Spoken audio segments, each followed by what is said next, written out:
Hello everyone, welcome back to the channel. IBPS PO prelims exam 15, 16 और 22 अक्टूबर को होने वाला है। आप में से कुछ लोगों के लिए 9-10 दिन का टाइम बचा है और कुछ लोगों को 1 वीक एक्स्ट्रा मिलेगा। इस वीडियो में मैं आपको बताने वाला हूँ कि किस तरह से आप इस बचे हुए टाइम को बेस्ट यूज़ कर सकते हो, जिस तरह से कि आपको जो लास्ट पुश चाहिए एग्जाम क्लियर करने के लिए वो आपको मिल पाए।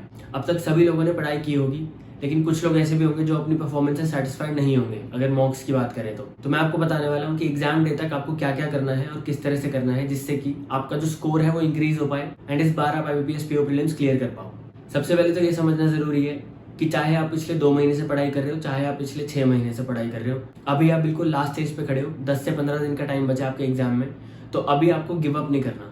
बहुत सारे लोग लंबी ड्यूरेशन से प्रिपरेशन कर रहे होंगे तो अभी तक थक गए होंगे, ये चीज़ अंडरस्टैंडेबल है, लेकिन आपको ये समझना पड़ेगा कि ये 10 किलोमीटर का मैराथन था जिसमें से 9 किलोमीटर पूरा हो चुका है, अब सिर्फ 1 किलोमीटर बचा है और इसमें आपको अपना बेस्ट देना है। इस टाइम पे आपको गिव अप नहीं करना, इसमें आपको स्प्रिंट करना है, अपना बेस्ट देना है और तभी जाके आपका एग्जाम क्लियर होगा। तो सबसे पहले तो ये चीज़ फिक्स कर लो कि अभी से एग्जाम डे तक आपको हर रोज 3 फुल लेंथ मॉक्स करने हैं। अगर आप 2 से 3 अलग अलग टेस्ट सीरीज अफोर्ड कर सकते हो तो बहुत अच्छी बात है, लेकिन अगर नहीं भी कर सकते तो जो भी टेस्ट सीरीज आप अफोर्ड कर सकते हो उस टेस्ट सीरीज से करना है। हर रोज 3 मॉक करने हैं एग्जाम डे तक। और जो लोग एक ही टाइम पे 3 टेस्ट सीरीज अफोर्ड कर सकते हैं उनको मैं यही बोलूंगा कि हर रोज तीनों टेस्ट सीरीज का एक मॉक देना है। एक टेस्ट सीरीज के 3 मॉक एक दिन मत देना, तीनों टेस्ट सीरीज में रोटेट करते रहना, क्योंकि सारी टेस्ट सीरीज के लेवल्स अलग अलग होते हैं। तो जब आप 3 टेस्ट सीरीज में रोटेट करोगे तो आप तीनों लेवल्स के मॉक दे पाओगे। जब आप फर्स्ट मॉक करोगे तो उसके बाद उसको एनालाइज करना है। एनालिसिस कैसे करना है वो बता देता हूँ। आपने मॉक पूरा किया और आपने देखा कि आपके 60 अटेम्प्ट्स हुए थे और आपके टोटल 50 मार्क्स आए, मतलब आपने 8 क्वेश्चन गलत किए। अब इसमें आपको एनालाइज ऐसे करना पड़ेगा कि जो 8 क्वेश्चन आपके गलत हुए, क्या वो आपने तुक्के मारे थे, क्या वो आपने गेस वर्क किया था, या फिर वो आपको आते थे लेकिन आपने केयरलेस मिस्टेक करके वो गलत कर दिए। जब आप ये एनालाइज कर लोगे तो आपको पता चल जाएगा कि उन टॉपिक्स में क्या आपको कंसेप्चुअल क्लैरिटी थी या नहीं थी। अगर आपकी कंसेप्चुअल क्लैरिटी नहीं थी तो आपको उनको साइड में नोट कर लेना है उन टॉपिक्स को, और अगर कंसेप्चुअल क्लैरिटी थी तो आपको ध्यान देना है कि नेक्स्ट मॉक में वो सेम मिस्टेक रिपीट ना हो, उन सेम टॉपिक्स में आप केयरलेस मिस्टेक्स ना करो।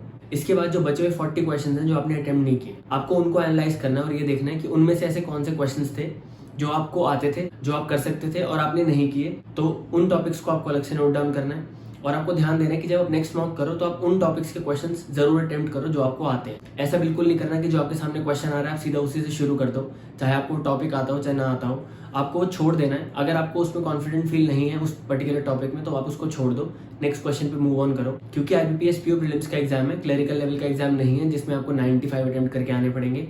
PO प्रीलिम्स के एग्जाम में अगर आप 60-70 के आसपास भी अटेम्प्ट करके आते हो तो वो बहुत अच्छे अटेम्प्ट होते हैं। आपको ध्यान देना है एक्यूरेसी पे, जो क्वेश्चंस आप करो वो आपको बिल्कुल ठीक करने हैं। अब कुछ लोग होंगे जो 60 अटेम्प्ट्स कर रहे होंगे लेकिन उनकी एक्यूरेसी बिल्कुल अच्छी होगी, तो उनकी कोई भी वीक एरियाज मैं नहीं काउंट करूंगा। अगर आप 60 अटेम्प्ट्स कर रहे हो हर मॉक में, कंसिस्टेंटली करते जा रहे हो और आपकी एक्यूरेसी एकदम सही है, आप 95-98 एक्यूरेसी पे कर रहे हो, मतलब आप 60 अटेम्प्ट्स करके 57-56 के आसपास मार्क्स हमेशा ला रहे हो, तो आप बिल्कुल अच्छे लेवल पे हो।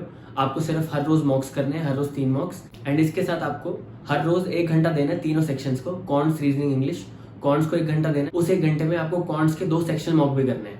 ऐसे ही रीजनिंग के 1 घंटे में रीजनिंग के 2 सेक्शन मॉक और इंग्लिश के 1 घंटे में इंग्लिश के 2 सेक्शन मॉक, दोनों सेक्शन मॉक करके उनको एनालाइज करना है। तो बेसिकली अगर आपकी कंसेप्ट एकदम क्लियर है, आप सारे मॉक्स में 60-70 के अराउंड अटेम्प्ट्स कर पा रहे हो विद 95+ एक्यूरेसी, तो इसका मतलब आप एट पार हो, बस आपको प्रैक्टिस की जरूरत है ताकि आपकी स्पीड थोड़ी सी और इंप्रूव हो जाए। तो इसलिए आपको हर रोज 3 फुल लेंथ मॉक और हर सेक्शन के 2 सेक्शन मॉक करने हैं। इस तरह से आपकी प्रिपरेशन पूरी हो जाएगी एग्जाम डे तक।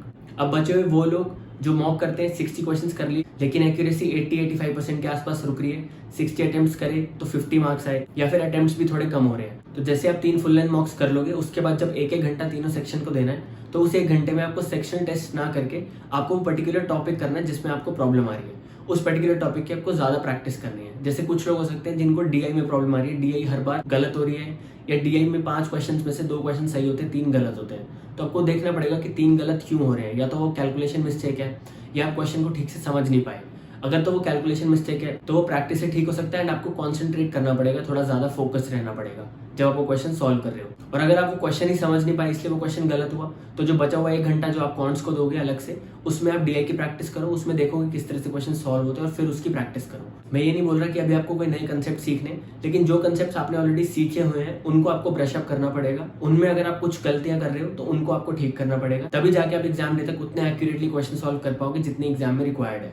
तो आई होप आपको समझ आ गया होगा कि आपको क्या करना है। अगर आपकी एक्यूरेसी बहुत अच्छी है, अगर आप 60-70 अटेम्प्ट्स कर पा रहे हो विद वेरी गुड एक्यूरेसी, तो आपको सिर्फ और सिर्फ 3 फुल लेंथ मॉक्स करने और तीनों सेक्शन के 2-2 सेक्शनल मॉक्स करने। इस तरह से आपकी बहुत अच्छी प्रैक्टिस हो जाएगी, क्योंकि आपकी एक्यूरेसी अच्छी है तो आपको सिर्फ स्पीड की जरूरत है। स्पीड थोड़ी और इंप्रूव हो जाएगी एंड उतना ही रिक्वायर्ड है। और जिन लोगों की एक्यूरेसी में प्रॉब्लम आ रही है तो आपको ये नोट करना पड़ेगा अपने मॉक्स में कि आप क्या मिस्टेक कर रहे हो। अगर केयरलेस मिस्टेक है तो उसको रिपीट नहीं करनी, और अगर कोई कंसेप्चुअल मिस्टेक है और ऐसा कंसेप्ट है जो आपने पहले सीखा हुआ है तो आप उसकी प्रैक्टिस करो और ज्यादा। और अगर मॉक में आप कोई ऐसे टॉपिक्स के क्वेश्चंस अटेम्प्ट कर रहे हो जो आपने सीखे ही नहीं है तो आपको वो अवॉइड करने। आपको सिर्फ वो टॉपिक्स के क्वेश्चंस अटेम्प्ट करने जिनके कंसेप्ट्स आपने पहले सीखे हुए हैं, उन्हीं को आपको ब्रश अप करना है एंड उसी में आपको एक्यूरेसी एंड स्पीड थोड़ी इंक्रीज करनी है। ये आपका पूरा पैटर्न रहेगा एग्जाम डे तक।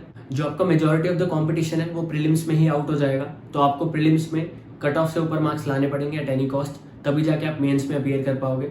चाहे आपके कंसेप्ट्स कितने भी अच्छे हों, लेकिन अगर प्रीलिम्स एग्जाम ही क्लियर नहीं कर पाए तो मेंस में नहीं बैठ पाओगे। तो इसलिए आपको एक्यूरेसी एंड स्पीड दोनों पे फोकस करना पड़ेगा। लास्ट में मैं बस एक ही बात बोलना चाहूंगा, ऑर्डिनरी तो सब लोग होते हैं, लेकिन एक्स्ट्रा ऑर्डिनरी वही बन पाता है जो वो थोड़ा एक्स्ट्रा एफर्ट पुट करता है। तो ये आपके ऊपर है कि इन बचे हुए दिनों में आपको वो एक्स्ट्रा एफर्ट पुट करना है या नहीं।